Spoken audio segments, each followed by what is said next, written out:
हम इस कार्यक्रम के जरिए साझा करेंगे। हम कार्यक्रम के विधिवत शुरुआत की हम करेंगे और मैं आग्रह करूंगा हमारे चीफ गेस्ट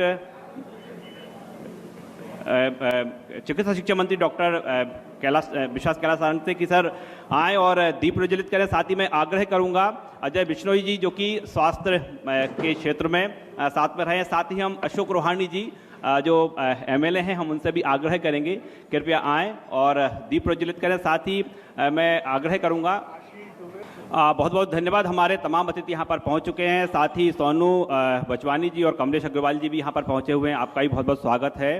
साथियों, बागों में मालिका, देवियों में कालिका और कार्यक्रम में तालिका, बड़ा महत्व है। हम आग्रह करेंगे जोरदार कलतल ध्वनि से एक बार फिर हमारे तमाम अतिथियों का स्वागत करें।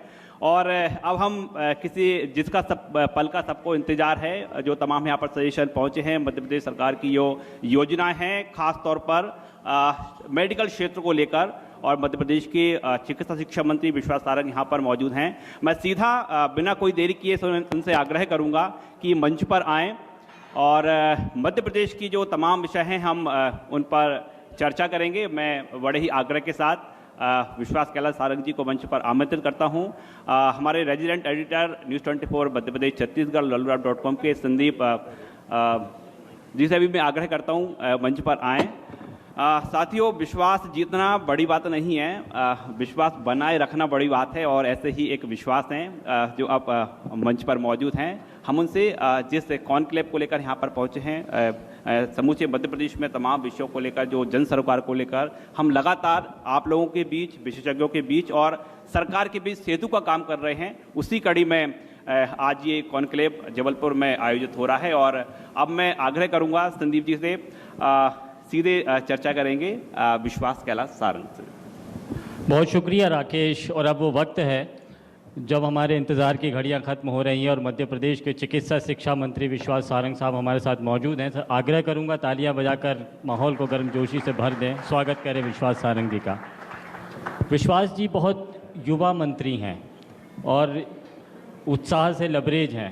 मेडिकल एजुकेशन मिनिस्टर जैसा डिपार्टमेंट आपके पास में, गैस राहत और डिपार्टमेंट भी आप देखते हैं। 3 लहरें निकल गई कोरोना की, बहुत मुसीबत भरा वक्त था जब आपने मंत्रालय संभाला, तब कोरोना ने ही स्वागत किया आपका। तीसरी लहर निकल गई और अब चिंता की बात और है क्योंकि आज सुबह से ही ये खबरें आने लगी हैं कि दुनिया में चौथी लहर भी आने वाली है। तो अब आपकी चिंता एक बार फिर से बढ़ने वाली है। देखिए, ये बात सही है कि हम देख रहे हैं दुनिया के कुछ देशों में कोरोना संक्रमण फिर से फैला है। देश के भी कुछ राज्यों में हमने देखा है कि कुछ पॉजिटिव केस आ रहे हैं। मध्य प्रदेश में भी हम पिछले 3-4 दिन से देख रहे हैं कि कुछ केसेस में इजाफा हुआ है, परंतु मुझे लगता है कि बहुत चिंता हमें नहीं करनी चाहिए। प्रिकॉशन हमें ज़रूर लेना चाहिए, हमें एहतियात ज़रूर रखनी चाहिए। मैं इस बात को लेकर जरूर प्रसन्नता जाहिर करूंगा कि इस देश के यशस्वी प्रधानमंत्री नरेंद्र मोदी जी के नेतृत्व में जो वैक्सीनेशन प्रोग्राम हुआ है और जो वैक्सीन लोगों को लगाई गई है, उससे हमने तीसरी लहर को भी बहुत आसानी से झेल लिया। मैं ये नहीं कहूँगा कि लहर आएगी नहीं आएगी, ये इस तरह के फोरकास्ट करना बहुत उचित नहीं है, पर अभी तक का जो ट्रैक रिकॉर्ड रहा है उसमें ये बात सही है कि वैक्सीन एक कारगर हथियार है कोरोना की लड़ाई लड़ने का। और दुनिया ने इस बात को माना है कि नरेंद्र मोदी के नेतृत्व में हिंदुस्तान ने वैक्सीन प्रोग्राम में बहुत सफलता हासिल की है। यदि हम देश की बात करें तो लगभग हम 170 करोड़ डोजेज लगा चुके हैं। यदि हम मध्य प्रदेश की बात करें तो हम लगभग 11 करोड़ 72-73 लाख वैक्सीन के डोज लगा चुके हैं। और ये जो वैक्सीनेशन का कवरेज हमें मिला है, इससे हमें उम्मीद है कि हम किसी भी कोरोना की वेव को झेल पाएंगे। पर उसके साथ साथ हमें निश्चित रूप से एहतियात रखनी चाहिए और ये सुनिश्चित करना चाहिए कि हम अपने को और अपने परिवार को संक्रमण से बचाएं। सरकार की ओर से मैं विश्वास दिलाता हूं कि हम हर स्थिति पर नज़र रखे हैं और हम ये सुनिश्चित कर रहे हैं कि कोरोना का संक्रमण मध्य प्रदेश में ना आए। ये वो वक्त है जब हमें ये सोचने की भी ज़रूरत पड़ गई थी कोरोना आया, ठीक है, कोरोना का इलाज शुरू हुआ, फिर बाद में कुछ यूँ भी हुआ कि कोरोना के साइड इफ़ेक्ट्स में ब्लैक फंगस जैसी बीमारियां आ गई। फिर हमने ये भी देखा कि बाद में पोस्ट इफ़ेक्ट्स इसके इतने ज़्यादा हुए कि कोरोना की बीमारी होने के 3-4 महीने बाद में लोग अलग तरह से बीमार हुए हैं। आप मेडिकल एजुकेशन मिनिस्टर हैं सर, तो क्या अब इस दिशा में कोई कोशिश हो रही है कि कोरोना के बाद में जो जिस तरह की परिस्थितियां बन रही है सेहत को लेकर, अब नए शोध और अनुसंधान की ज़रूरत है और अब उस दिशा में कोई सरकार काम करेगी? संदीप जी, मैं बताना चाहता हूँ, आपने अच्छी बात बोली कि कोरोना के बाद म्यूकोरमाइकोसिस, जिसको ब्लैक फंगस कहते हैं, म्यूकोर के बहुत केसेस आए और ये एक दुनिया के सामने चैलेंज था, हिंदुस्तान के सामने चैलेंज था। मध्य प्रदेश हमारा एक ऐसा राज्य था जिसमें हमने मेडिकल एजुकेशन डिपार्टमेंट की ओर से इसका पूरा सर्वे किया, इसकी पूरी स्टडी की और हमने उसमें नोडल हमारा जबलपुर मेडिकल कॉलेज को बनाया। म्यूकोर क्यों आ रहा है, कैसे आ रहा है, उसकी क्या इलाज हो सकता है, इस सब पर हमने बहुत काम किया। और जैसा आपने बताया कि निश्चित रूप से कोरोना के साइड इफ़ेक्ट या फिर आफ्टर कोरोना इफ़ेक्ट बहुत है और उसमें केवल शारीरिक ही नहीं बल्कि मानसिक रूप से भी लोगों को बहुत परेशानी हुई है। तो हमने हमारे मेडिकल कॉलेजेस में और बाकी हमारे हॉस्पिटल में मनोचिकित्सक हैं, उस के माध्यम से हमने ये सुनिश्चित किया है कि पोस्ट कोविड जो इफ़ेक्ट हैं उस पर भी हम ज़रूर एड्रेस करें और उस पर हम लगातार काम कर रहे हैं और मुझे ऐसी इस बात की प्रसन्नता है कि उसमें हमने बहुत सफलता हासिल की है। इलाज चाहे कोरोना का हो या दूसरा इलाज हो, सरकार अपनी तरफ से तो प्रयास करती है कि सस्ता इलाज मिले, निःशुल्क इलाज भी मिले, निःशुल्क मेडिकल जांचों की सुविधाएं भी मिले, लेकिन ऐसा लगता है कि नाकाफ़ी है। उसके बाद भी लोगों को प्राइवेट हॉस्पिटल्स या कभी कभी तो ऐसा होता है मध्य प्रदेश से बाहर जाने की भी ज़रूरत पड़ती है। तो ये एक ऐसा गैप है जो ऐसे नज़र आता है कि शायद सरकार के पास में सुविधाओं का अभाव है या भरोसा नहीं रह गया है या इसीलिए वो दीगर प्रदेशों में जा रहे हैं, दीगर शहरों में जा रहे हैं, दीगर अस्पतालों में जा रहे हैं जहाँ सुविधाएं अपेक्षाकृत ज़्यादा हैं। संदीप जी, मैं आपकी बात का पूरी ताकत के साथ खंडन करूंगा। कोरोना के समय की हम बात करें, यदि पिछले 20, 30, 40 दशकों की हम बात करें तो हेल्थ सर्विसेज की गुणवत्ता और उसकी कटिबद्धता या हम कहें कि कसौटी पर खरा यदि उतारने की कोशिश हुई या उसका आकलन हुआ तो वो कोरोना के काल में हुआ।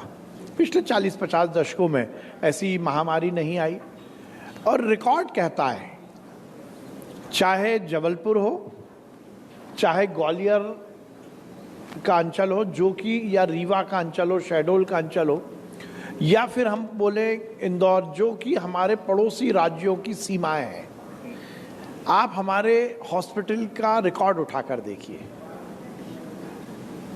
सबसे ज़्यादा यदि किसी प्रदेशों के पेशेंट आए तो वो हमारे मध्य प्रदेश में आए। मैं किसी राज्य की बुराई नहीं करना चाहता, परंतु सीमावर्ती राज्यों के हमारे जो ज़िले हैं और वहाँ के मेडिकल कॉलेज की मैं आप बोलेंगे तो मैं आपको डेटा उपलब्ध कराऊंगा, चाहे क्या रीवा, क्या शहडोल, क्या जबलपुर, क्या इंदौर, यहाँ सब बाहर के पेशेंट आए। दतिया, इवन झांसी का पूरा बेल्ट जो है उसको हमने ट्रीट किया। तो मुझे लगता है आपने जस्ट इतर बात की, जस्ट उल्टी बात की है। मध्य प्रदेश में हमने हमारी सरकार बनने के बाद स्वास्थ्य सुविधाओं का जो एनहांसमेंट किया है वो बयां अपने आप कहता है। चाहे मरीज की सुविधा की बात हो, इंफ्रास्ट्रक्चर डेवलपमेंट की बात हो, इंफ्रास्ट्रक्चर के एनहांसमेंट की बात हो, डॉक्टरों के प्रोक्योरमेंट, नर्सिंग दवाइयों के प्रोक्योरमेंट की बात हो, डॉक्टर के रिक्रूटमेंट की बात हो, मेडिकल स्टाफ की बात हो, साफ सफाई की बात हो, हमने हर स्तर पर काम किया है। पर देखिए संदीप जी, हमें ये विचार जरूर करना पड़ेगा, पूरी दुनिया में डॉक्टर्स की कमी है, डॉक्टर एक बड़ा चैलेंज है। पर मैं फिर नरेंद्र मोदी जी को बहुत बधाई दूंगा कि उनके नेतृत्व में जो काम हुआ है और जिस प्रकार से मेडिकल कॉलेज की सीरीज शुरू हुई है और उनका संकल्प है कि हर जिले में एक मेडिकल कॉलेज शुरू हो, तो हम इससे भी पार पाएंगे। पर शिवराज सिंह चौहान जी के नेतृत्व में हमने हमारी हेल्थ सर्विसेज को बहुत इन्हेंस किया है। मेडिकल एजुकेशन विभाग के माध्यम से मेडिकल कॉलेज से संबंध हमारे जो अस्पताल है उनको हमने बहुत व्यवस्थाओं की दृष्टि से चुस्त दुरुस्त किया है।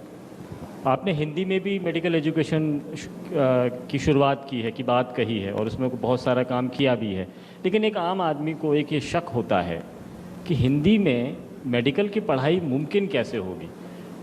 आमतौर पर जैसे डॉक्टर्स के बारे में धारणा ये होती है कि डॉक्टर बड़ा पढ़ा लिखा, संभ्रांत, इंग्लिश बोलने वाला। शुरुआत ही जब प्रिस्क्रिप्शन की होती तो RX से होती है, हिंदी का कहीं उसमें कोई जगह नहीं है। और अब आप हिंदी, दिक्कत यही हो गई, और अब आप हिंदी को ऐसे ला रहे हैं, थोड़ा लगता है कि भरोसेमंद डॉक्टर्स आएंगे या नहीं आएंगे। इस देश की दिक्कत ये हो गई कि जो अंग्रेजी बोलता है उसको पढ़ा लिखा मानते हो आप। आपने बोला पढ़ा लिखा वो जो अंग्रेजी बोले। हिंदी में प्रिस्क्रिप्शन भी नहीं मिलते हैं सर। नहीं, मुझे लगता है यहीं आप थोड़ी सी हम दिक्कत है। WHO ने एक अभी स्टडी कराई है, मैं बताना चाहता हूँ, पूरे सदन को बताना चाहता हूँ और इस प्रोग्राम के माध्यम से सभी दर्शकों को बताना चाहता हूँ। उन्होंने 2 वर्टिकल पर स्टडी कराई। एक तो इंफ्रास्ट्रक्चर वाइज मेडिकल सर्विसेज किस देश में अच्छी हैं, और एक डॉक्टर की सर्विसेज के हिसाब से मेडिकल सर्विसेज किस देश में अच्छी हैं। मुझे इंफ्रास्ट्रक्चर में तो निश्चित रूप से विकसित देशों के नाम आए, उनके हॉस्पिटल अच्छे थे, बिल्डिंग अच्छी थी। डॉक्टर की सर्विसेज, डॉक्टर की नॉलेज, डॉक्टर की डिलीवरी, उसमें जो 4 देश आए उसमें नंबर 1 पर आया जर्मनी, नंबर 2 पर आया जापान, नंबर 3 पर आया चाइना। ये तीनों देश अपनी मातृभाषा में मेडिकल की पढ़ाई कराते हैं। देखिए संदीप जी, आप कितनी भी अंग्रेजी जानते हो, अंडरस्टैंडिंग, लर्निंग जो हमारी मातृभाषा में होती है वो हम और कहीं से नहीं कर सकते। और फिर मैं बात कहना चाहता हूँ, जो कन्फ्यूजन है, we are not challenging English, हम इंग्लिश को चैलेंज नहीं कर रहे, बल्कि हम हिंदी मीडियम के स्टूडेंट को एक पैरेलल प्लेटफॉर्म दे रहे हैं to understand and to learn. उनको सीखने और समझने के लिए पैरेलल एक व्यवस्था दे रहे हैं। इसका मतलब ये नहीं कि कहीं पर केवल हिंदी में ही पढ़ाई होगी, इंग्लिश में तो पढ़ाई होगी ही होगी। उसके सहयोग के लिए जो हिंदी मीडियम के स्टूडेंट हैं उसके लिए हम हिंदी की किताबें भी देंगे। जो हमारे लेक्चर होंगे उसमें हमारे टीचर इंग्लिश में तो बोलेंगे ही बोलेंगे, उसके साथ हिंदी में भी अंडरस्टैंड करेंगे। उसकी कोई अलग अलग क्लासेस नहीं होंगी, उसके अलग अलग कैरिकुलम नहीं होंगे, उसके अलग अलग मॉड्यूल नहीं होंगे। जो NMC के मॉड्यूल हैं उसी का हम ट्रांसलेशन कर रहे हैं और उसका हम हिंदी की किताबें तैयार कर रहे हैं। और पूरे देश में नहीं, पूरी दुनिया में हमारी इसके बारे में तारीफ हो रही है। आप जाकर देखिए, बहुत सारे ऐसे हिंदी मीडियम के स्टूडेंट हैं जो पढ़ने में बहुत तेज हैं, परंतु उनको अपनी भावनाओं को प्रकट करने में या टीचर्स की भावनाओं को ग्रहण करने में केवल यदि बैरियर है तो वो इंग्लिश है। दिक्कत यही आ गई कि संदीप जी के दिमाग में भी ये बात आ गई, लॉर्ड मैकॉले ने रजिस्टर कर दी कि जो इंग्लिश बोलता है वही पढ़ा लिखा है। ऐसा नहीं है। आप उठाकर देखेंगे तो 60 से 70% बच्चे जो नीट क्लियर करते हैं वो हिंदी मीडियम से हैं। तो हम तो ये एक बड़ा काम कर रहे हैं। फिर मैं कह रहा हूँ, हम एक पैरेलल व्यवस्था, एक वैकल्पिक व्यवस्था दे रहे हैं। हम इंग्लिश को अलग नहीं कर रहे, बल्कि इंग्लिश की जो किताबें हैं अब वो हिंदी में भी रहेंगी। और उसमें भी हमने ये निश्चित किया है कि उसके जो टेक्निकल वर्ड है उसको हम देवनागरी में लिखेंगे, उसको इंग्लिश को हम हिंदी रूपांतरित नहीं करेंगे। मतलब हम रेलवे को लोह पथगामिनी नहीं कहेंगे, रेलवे को हम देवनागरी में रेलवे लिखेंगे। हम स्पाइन को मेरुदंड नहीं लिखेंगे, हम स्पाइन को स्पाइन लिखेंगे पर देवनागरी में लिखेंगे, जिसमें कि हमारा हिंदी समझने वाला बच्चा भी समझ सके। तो ये तो हम एक पैरेलल व्यवस्था दे रहे हैं और मुझे लगता है ये गेम चेंजर होगा। ये ध्यान रखिएगा आप, ये मेडिकल की पढ़ाई और हमारे डॉक्टर की गुणवत्ता के लिए गेम चेंजर होगा। और मध्य प्रदेश में मुझे इस बात का फक्र है कि हम मध्य प्रदेश देश का पहला राज्य होने वाला, और हम अगले महीने से करेंगे। लगभग 60-70% काम हो गया, हमारा वैलिडेशन का काम चल रहा है। वैलिडेशन पूरा होने के बाद हम फर्स्ट ईयर के 3 सब्जेक्ट, एनाटॉमी, फिजियोलॉजी और बायोकेमिस्ट्री, इसकी तीनों किताबें लेके आएंगे। और इसी तरह हम 4 साल में पूरी तरह हिंदी के क्लासेस शुरू कर देंगे। मैं आपके विजन या आपके इस नई घोषणा पर कोई सवाल नहीं खड़े कर रहा हूँ, लेकिन एक सवाल तो ये पैदा होता है सर, आप भी सिविल इंजीनियर हैं, हालांकि आपने जो जवाब दिया है ना, इसमें आपका मेडिकल एजुकेशन मिनिस्ट्री, आपकी पढ़ाई सिविल इंजीनियरिंग की, इंजीनियरिंग के स्टूडेंट रहे हैं, आपका पॉलिटिकल जो तजुर्बा है, वो सब मिला जुला के आपने बहुत ज़बरदस्त जवाब दिया है, जो भाता है, जो जिसको स्वीकार करने में कोई आपत्ति नहीं है। लेकिन सवाल ये है कि आपने भी सिविल इंजीनियरिंग की थी सर, मैं भी इंजीनियरिंग का स्टूडेंट रहा हूँ। मैंने बचपन में पढ़ाई की थी त्वरण को, बट हिंदी में परिभाषा पढ़ी थी, लेकिन जब इंजीनियरिंग की पढ़ाई में शुरू की तो मुझे एक्सीलरेशन को इंग्लिश में ही उसको परिभाषा याद करनी पड़ी, तो ये मुश्किल तो आएगी। आपको दिक्कत आई थी ना, आई थी या नहीं आई थी? लेकिन परिभाषा, यदि उस समय हिंदी की किताब होती, इंग्लिश में ही यदि उस समय हिंदी की किताब होती तो आप पत्रकार नहीं बनते, शायद आप इंजीनियर ही रहते। नहीं, मैंने एज एन इंजीनियर नौकरी करने के बाद मुझे ये तो मैं मजाक की बात कर रहा हूँ, परंतु ये बात सही है कि जो हिंदी मीडियम का स्टूडेंट है, यदि उसको हिंदी मीडियम की किताबें मिलेंगी तो वो, मैंने फिर आपसे बोला, वो इंग्लिश की किताब भी रहेगी और हिंदी की किताब भी रहेगी।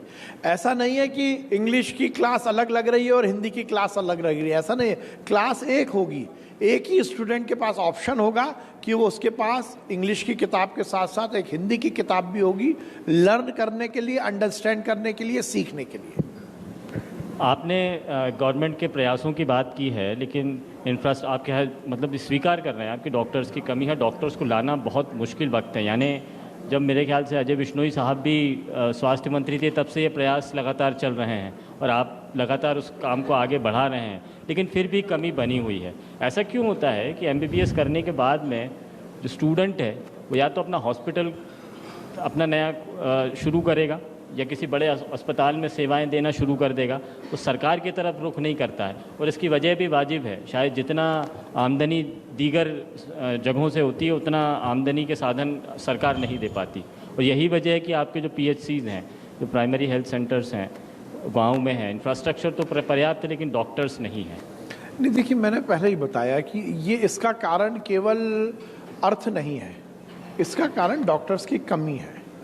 और ये बात सही है कि देखिए डॉक्टर्स, देखिए दो अलग अलग बातें हैं संदीप जी, कौन क्या कर रहा है ये ऊपर से लिख के आया है, और निश्चित रूप से समाज में डॉक्टर से ये अपेक्षा है कि वो समाज के लिए ज़्यादा कुछ करे। तो ये ज़रूरी है कि डॉक्टर्स को गांव में जाना चाहिए, हम उसके लिए प्रॉपर व्यवस्था बनाए हुए हैं, हम बॉन्ड बनाते हैं, और ये बात ज़रूरी है कि डॉक्टर्स को गांव में जाकर निश्चित रूप से प्रैक्टिस करनी चाहिए, चाहे वो प्राइमरी हेल्थ सेक्टर हो या हमारा सामुदायिक स्वास्थ्य केंद्र हो या प्राथमिक स्वास्थ्य केंद्र हो, वहाँ जाना चाहिए, उसकी व्यवस्था हमने बनाई हुई है। अब ये वो वक्त है जब मध्य प्रदेश में बड़ी उम्मीद से ये देखा जाने लगा है कि मेडिकल कॉलेज खुलने वाले हैं। क्या आपका मंत्रालय उतनी तादाद में डॉक्टर्स भी मुहैया करा पाएगा? और यदि आपने कोई प्लान तैयार किए तो प्लीज़ साझा कीजिए। यहाँ पर डॉक्टर्स की एक बड़ी लॉबी है, बड़े जो इंतज़ार कर रहे हैं, स्टूडेंट्स भी हैं जो हमारे इस कार्यक्रम के ज़रिए सुन रहे हैं, तो रोज़गार उनको कैसे मिलेगा? आपकी मिनिस्ट्री कैसे? नहीं, देखिए, ये बात मैं विश्वास दिलाता हूँ, यदि हम मेडिकल कॉलेज खोल रहे हैं तो उसकी मान्यता भी ले लेंगे। केवल बिल्डिंग बनाने के लिए मेडिकल कॉलेज नहीं, और मान्यता लेने की जब मैं बात करता हूं तो निश्चित रूप से उसका जो स्टाफ है उसकी भरपाई करना हमारी आवश्यकता है। पर मैं एक बात, इस बात का फिर खंडन करूंगा, यहाँ पर जितने डॉक्टर्स बैठे हैं वो मेरी बात से इत्तेफाक रखेंगे। डॉक्टर्स के बिरादरी में आप जाएंगे और जो अच्छा डॉक्टर है वो केवल डॉक्टर बनकर नहीं रहना चाहता, वो टीचर भी बनना चाहता है। इसलिए वो केवल प्राइवेट प्रैक्टिस करता ऐसा नहीं है। मेरे पास लगातार इस बात के लिए लोगों के रिकमेंडेशंस आती हैं कि हम ये चाहते हैं कि आप हमें ऑनररी बिना पैसे के भी मेडिकल कॉलेज में पढ़ाने का अवसर दीजिए। देखिए, समाज इतना खराब नहीं है जितना दिख रहा है। ऐसा नहीं है कि सभी लोग अर्थ के पीछे भाग रहे हो। समाज का बड़ा वर्ग है जो कुछ करना चाहता है। इसलिए मेडिकल कॉलेज में जब कोई नौकरी करता है कोई डॉक्टर, तो वो केवल डॉक्टर नहीं रहता, वो टीचर होता है, वो लोगों को पढ़ाता है। और ये जो इतनी बड़ी बात है, किसी डॉक्टर के आगे प्रोफेसर जब लिखाता है तो उसकी समाज में हैसियत और बढ़ती है। इसलिए ये कहना मुझे लगता है पूरा नहीं होगा कि केवल डॉक्टर पैसा कमाने के लिए प्रैक्टिस करते हैं। मेडिकल कॉलेज में लगातार डॉक्टर्स आना चाहते हैं, इसलिए आना चाहते हैं कि वो प्रैक्टिस के साथ साथ पढ़ाना भी चाहते हैं, अपने आगे आने वाली पीढ़ी को कुछ सिखाना चाहते हैं। इसलिए मुझे नहीं लगता है कि हमें कहीं कोई दिक्कत आएगी। देखिए, आपसे बहुत उम्मीदें हैं, आपका नाम विश्वास है और उत्साह आपके इर्द गिर्द घूमता रहता है, एक ऑरा है उत्साह का आपके आसपास में। हमने ये देखा है कि जब आपने जबलपुर में कदम रखा तो जबलपुर में उत्साह का एक नया संचार हो गया। वो शायद आपका युवा मोर्चा की टीम के लोग होंगे जो आपसे आज भी आपसे आकर्षित होकर अपना स्नेह जताने के लिए मौजूद हुए हैं। जहां आप जो जाते हैं वह गर्मजोशी वाला माहौल हो जाता है। तो हम ये चाहते हैं कि जबलपुर में गर्मजोशी वाले माहौल में विश्वास कैलाश सारंग साहब ये ज़रूर बताएं कि आने वाले वक्त में आपका मंत्रालय का फोकस किन चीज़ों पर है, जिससे कि मध्य प्रदेश की जनता इस बात को लेकर आश्वस्त हो सके कि 3 लहरें गुजर गईं, चौथी की आहट है। कहीं ये जो सब खुला खुला है ये हमारे चेहरे पर फिर से एक बार वो चिंता की लकीरें ना डाल दें। संदीप जी, आपने बहुत अच्छा प्रश्न पूछा। मैं सोच ही रहा था कि आप ये ज़रूर पूछें। पहले तो आपने कोरोना की चिंता की बात की, तो कोरोना को लेकर मैंने पहले ही कहा कि हमारी सरकार हर विषय पर नज़र रखी हुई है और हम पूरी तरह तैयार हैं किसी भी चुनौती का सामना करने को। फिर मैं इस देश के यशस्वी प्रधानमंत्री नरेंद्र मोदी जी और शिवराज सिंह चौहान जी, हमारे मुख्यमंत्री जी को बहुत बधाई दूंगा। जैसा माननीय प्रधानमंत्री जी का कहना है कि हम किसी भी चुनौती को अवसर के रूप में बदलते हैं, तो हमने अपने इंफ्रास्ट्रक्चर को चुस्त दुरुस्त किया हुआ है। हमें कहीं कोई दिक्कत नहीं है, किसी भी तरह की वेव आती है, भगवान करे कि वेव ना आए, परंतु यदि कोई भी चुनौती आती है तो उसका हम सामना करने को तैयार हैं। दूसरा आपका क्वेश्चन जो बहुत महत्वपूर्ण है कि मेरे विभाग की ओर से हम क्या कुछ नवाचार करने वाले हैं। देखिए, मैं थोड़ा सा नवाचार करने वाला व्यक्ति हूँ, मुझे कुछ नया करने में मज़ा आता है। जैसा सबसे पहले हम हिंदी में MBBS की पढ़ाई शुरू कर रहे हैं। देश के पहले राज्य हम बनने वाले हैं जो कि हिंदी में भी अब MBBS की पढ़ाई करेंगे और निश्चित रूप से इसके बहुत ही सकारात्मक और दूरगामी परिणाम मिलेंगे। फिर हम एक बहुत ही महत्वाकांक्षी कार्यक्रम करने वाले हैं। हमें NMC ने एक विंडो दी है कि हम फर्स्ट ईयर के फाउंडेशन कोर्स में वैल्यू एडेड पढ़ाई को शुरू करें, मूल्य आधारित जीवन व्यक्ति कैसे बनाए। और जब हमें हमें विंडो मिली और हमें ये अधिकार मिला कि वो मॉड्यूल हम बनाएं, तो हमने मध्य प्रदेश के मेडिकल एजुकेशन विभाग की ओर से ये निश्चित किया है कि हम फर्स्ट ईयर की फाउंडेशन कोर्स में वो महापुरुष जिन्होंने जीवन में कुछ ऐसा किया है जो समाज के लिए प्रेरणा हुई है, उनको पढ़ाने वाले हैं। जैसे डॉक्टर हेडगेवार को हम मेडिकल में पढ़ाने वाले, अम्बेडकर जी को पढ़ाने वाले, विवेकानंद को, चरक को, सुश्रुत को, डॉक्टर अब्दुल कलाम साहब को, इनको हम पढ़ाकर उनके माध्यम से हमारा डॉक्टर समाज के प्रति और कैसे उत्तरदायी हो, इसकी हम पढ़ाई कराने वाले हैं। एक बहुत महत्वाकांक्षी कार्यक्रम मैं शुरू कर रहा हूँ जिसकी मिशन की हमने शुरुआत की है, मेडिकल नॉलेज शेयरिंग मिशन, और इसके माध्यम से हम एक प्लेटफॉर्म दे रहे हैं। देखिए, हमने हमारे विभाग को अलग अलग वर्टिकल पर बांटा है। सबसे पहला वर्टिकल है मरीजों का इलाज सुव्यवस्थित हो जाए, मरीज वेलफेयर। दूसरा हमारा वर्टिकल है हमारे जो कर्मचारी अधिकारी हैं उनका वेलफेयर। तीसरा जो बहुत महत्वपूर्ण है जिसके लिए हमारा विभाग बना है वो एकेडमिक्स, पढ़ाई। चौथा बहुत महत्वपूर्ण है कि हम हमारे अस्पतालों में अच्छी व्यवस्थाएं दे सकें। चौथा हमारा जो महत्वपूर्ण पक्ष है, जैसा आपने कहा, मेडिकल कॉलेज से मेरा एक्सपेक्टेशन है कि ये केवल पढ़ाई ना कराए, केवल हमारे संबद्ध अस्पतालों में इलाज ना कराए, बल्कि शोध करे, और उसके लिए शोध का विषय बहुत महत्वपूर्ण है। और जब हम शोध की बात करते हैं तो नई तकनीक को जोड़ना। आप और मैं इंजीनियर हैं, मेरा ऐसा मानना है कि यदि हम इंजीनियरिंग का और मेडिकल का फ्यूजन करेंगे तो एक नई क्रांति आएगी, और उसी का परिणाम है नई नई मशीनें। आज जितनी भी परीक्षण की बात होती है तो वो इंजीनियरिंग बेस्ड प्रोग्राम है।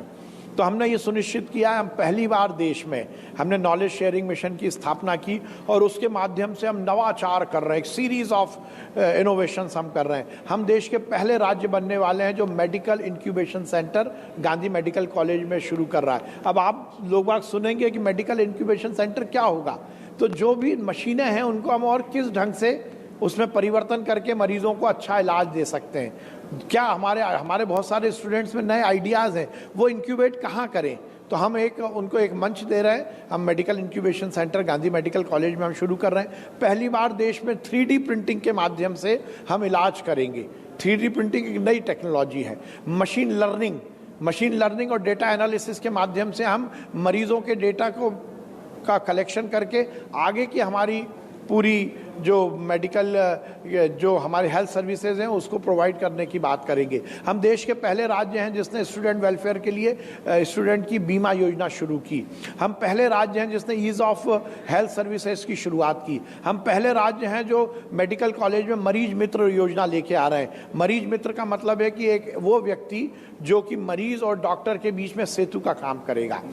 हम स्टूडेंट वेलफेयर के लिए उच्च स्तरीय रिक्रिएशन सेंटर्स लेके आ रहे हैं। हम लाइब्रेरी की व्यवस्थाओं को और इन्हांस कर रहे हैं। हमारे मॉड्यूल को लेकर उसके इम्प्लीमेंटेशन के लिए हमने अलग अलग कमेटी बनाई है। हम पहले राज्य हैं देश के जो हमें एनएमसी हमारे पीजी कोर्सेज के लिए जो गाइडलाइन देता है उसको हम एज इट इज़ शुरू कर रहे हैं, चाहे वो इन्फेक्शियस डिजीज़ के डिपार्टमेंट शुरू करने की बात हो, इमरजेंसी मेडिसिन डिपार्टमेंट शुरू करने की बात हो, कैंसर को लेकर अभी हमने नेशनल नॉलेज शेयरिंग मिशन के माध्यम से टाटा मेमोरियल के साथ MOU किया हुआ है और हम नेशनल कैंसर ग्रिड के सदस्य बनने वाले हैं। हम फोर्टिस के साथ MOU कर रहे हैं। हम AI आर्टिफिशियल इंटेलिजेंस मेडिकल्स के लिए एक गेम चेंजर होगा। हमने गूगल और शंकर नेत्रालय के साथ MOU किया है और हम AI पर काम कर रहे हैं, आर्टिफिशियल इंटेलिजेंस। ये देश में बहुत कम जगह या शायद कहीं नहीं हो रहा होगा। तो टेक्नोलॉजी को मिलाकर, मेडिकल साइंस को मिलाकर एक माहौल ऐसा बनाना जिससे एकेडमिक हमारी पढ़ाई उच्च स्तरीय हो सके, हम गुणवत्तापूर्ण डॉक्टर्स का निर्माण तो करें ही, हमसे संबद्ध अस्पतालों में हम टर्शरी केयर करें, हमारे अस्पतालों के माहौल को उसमें वहाँ हेल्थ सर्विसेज को हम चुस्त दुरुस्त करें। उसके लिए हम डेडिकेटेड मरीज पाथवे की एक योजना लेके आ रहे हैं। हम बहुत नंबर्स ऑफ इनोवेशंस कर रहे हैं जिसके माध्यम से अगले 2-3 महीने में आप देखेंगे केवल मेडिकल एजुकेशन विभाग ही न्यूज़ 24 पर दिखेगा और आपको हमारे को उसके लिए कवरेज करना पड़ेगा। और हम ये उम्मीद भी करते हैं आप इतना करेंगे तो हम आपको उतना तवज्जो भी बहुत देंगे। Thank you. आपकी खासियतों को बताएंगे और आप जहाँ गलतियाँ हो रही होगी तो वो भी आपके सामने ज़रूर लेकर आएंगे। इतनी सारी चीज़ें आपने कही हैं लेकिन कुछ हर्डल्स भी होते हैं, जैसे मध्य प्रदेश में ये भी इन दिनों ये चर्चाएं हैं कि आयुर्वेद है या एलोपैथी है, यूनानी। बहुत अच्छी बात बोली, मैं स्लिप कर गया। इंट्रीगेशन, देखिए हर पैथी का इंट्रीगेशन पर हम काम कर रहे हैं। हमने ये सुनिश्चित किया है कि हमारे हर मेडिकल कॉलेज में हम आयुष और होम्योपैथी की एक अलग विंग करेंगे। योग को लेकर हम काम कर रहे हैं। देखिए सबसे महत्वपूर्ण बात क्या है, मुद्दा ये नहीं है कि कौन सी पैथी है, allopathy doctor, homeopathy doctor, Ayurveda की पैथी का डॉक्टर, पर सबसे महत्वपूर्ण है सिंपैथी। जब तक सिंपैथी नहीं होगी ना तो तब तक कोई पैथी काम नहीं होगी। तो इसलिए हमारा पूरा जोर है कि हम इन सब पैथियों का तो इंटीग्रेशन करें, पर उसके साथ साथ हमारे डॉक्टर्स में सिंपैथी भी रहे टूवर्ड्स मरीज। इस पर हम काम कर रहे हैं और ये हम ही नहीं, माननीय मोदी जी का ये संकल्प है कि हम सभी पैथी का इंटीग्रेशन करते हुए आयुर्वेद, अब देखिए कोरोना में आयुर्वेद ने कमाल कर दिया, लोगों ने काढ़ा पिया, योग को लेकर काम हुआ और निश्चित रूप से आयुर्वेद के कारण हमारे बहुत सारे मरीजों को कोरोना से बाहर आने में बहुत फ़ायदा मिला। प्राणायाम हो, योग हो, तो ये सब इंटीग्रेशन हम करके हम ये सुनिश्चित कर रहे हैं। देखिए कोई पैथी किसी से ऊपर या किसी से नीचे नहीं है, सबकी अपनी अपनी विशेषताएं हैं और हम इंटीग्रेशन का जो प्लान लेके आए हैं उसके पीछे का हमारा मंतव्य यह है कि सभी पैथियों के गुणों को इकट्ठा करते हुए उसके माध्यम से हम इलाज करें। हम एक बात मैं यहाँ पर भूल गया, एक नई बहुत बड़ा है जो बच्चों की शिशु मृत्यु दर कम करने के लिए एक स्टडी हुई है, इसको कंगारू मदर केयर कहते हैं। बहुत छोटा सा मामला है कि यदि बच्चा छोटा जिसकी तबीयत खराब है, यदि वो मदर या किसी भी ब्लड रिलेशन के साथ यदि वो शरीर के साथ चिपक के रहेगा तो उसकी रिकवरी बहुत तेज होती है। तो हमने कंगारू मदर केयर फाउंडेशन के साथ MOU किया है और उसको हम आगे बढ़ाने वाले हैं। हम अपने मेडिकल कॉलेज में गर्भ संस्कार को लेकर काम करने वाले हैं कि जब हमारी जो महिलाएं गर्भवती हैं उसमें गर्भ में पलने वाले बच्चे को हम क्या संस्कार दें, उसकी एक पूरी एक टेक्निक है, पूरी एक विज्ञान है, उसको हम इम्प्लीमेंट करने वाले हैं। आपकी प्लानिंग बहुत अच्छी है और ऐसा लग रहा है कि मेडिकल एजुकेशन डिपार्टमेंट शायद बहुत छोटा डिपार्टमेंट आपको मिला है। बहुत सारे डिपार्टमेंट का समूह आपको दिया जाना चाहिए जिससे कि बहुत कुछ नया शायद कुछ हो जाता। बहुत अच्छी योजनाएं आपने बताई हैं और इन योजनाओं में ज़रूरी नहीं है कि सब स्मूथ काम हो जाए, कहीं कहीं अवरोध भी आते हैं और हम उम्मीद करेंगे और ईश्वर से प्रार्थना करेंगे कि वो सारे अवरोध आपके नहीं, मैंने जितनी चीज़ें आपको बोली इस पर सब पे काम शुरू हो गया है जी। मैं यहाँ पर आपके चैनल पर कुछ बोल रहा हूँ तो वो योजना नहीं बता रहा हूँ, बल्कि योजना जो हमने लागू कर दी, जो योजनाएं अभी हमने लागू नहीं की है वो तो मैं बताया ही नहीं है, अगले आपके प्रोग्राम में बताऊंगा। ये सब चीज़ें तो वो हैं जो इस पर हम काम शुरू कर चुके हैं। Thank you. फिर भी हम ये कहते हैं कि पथ क्या पथिक कुशलता क्या, जो पथ में बिखरे फूल ना हो शूल ना हो। पथ क्या पथिक कुशलता क्या, जो पथ में बिखरे शूल ना हो। नाविक की धैर्य परीक्षा क्या, जो धाराएं प्रतिकूल ना हो। तो उम्मीद करते हैं कि शायद आपका आपने जो योजनाएं हमारी जो बताई हैं प्रदेश की जनता को जो बताई हैं वो पूरी होंगी और मध्य प्रदेश एक नए सेहतमंद प्रदेश की तरफ बढ़ेगा, स्वास्थ्य सुविधाओं की तरफ बढ़ेगा, नए नए आयाम गढ़ेगा। बहुत बहुत शुक्रिया हमसे बातचीत के लिए। अब कार्यक्रम में अगला जो सेशन है वो अवार्ड का है और इससे पहले मैं राकेश को कहूँगा कि हमारे बहुत ख़ास मेहमान भी इस बीच में हमारे यहाँ जुड़े हुए हैं। रायपुर से हमारे एडिटोरियल डायरेक्टर